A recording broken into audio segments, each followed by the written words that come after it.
hanging with Black Thought, and it was one of those experiences like, wow, I'm in the room with like somebody I grew up listening to. I learned a lot. Like we were working on, like I was doing the beginning workshops. So it was so many different phases of it. So I was working on this show for a minute. But when we actually started to work and put the show on its feet and stuff, I learned so much about, what it's like to be a musician, a broad musician, and just being on time, making sure you on it and taking notes and writing the parts and knowing to change all these different things, but also just on the breaks, hanging and learning. Like for me, I'm always trying to absorb, and that's the best part of it, like being able to be in the room where it's creative, where it's creating and where it's building, and hanging with him, and he's showing me music, and he's teaching me the game. I'm like, man, this is crazy. I'm like, I'm excited to go to work from 10 to 6.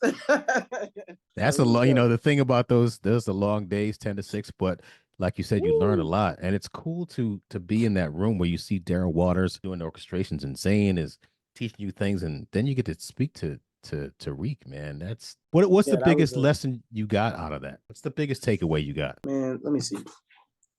The biggest takeaway I got from that whole experience was I learned so many things. I think pace, like I feel like being able to pace myself, being able to just like understand what it takes to put a show together.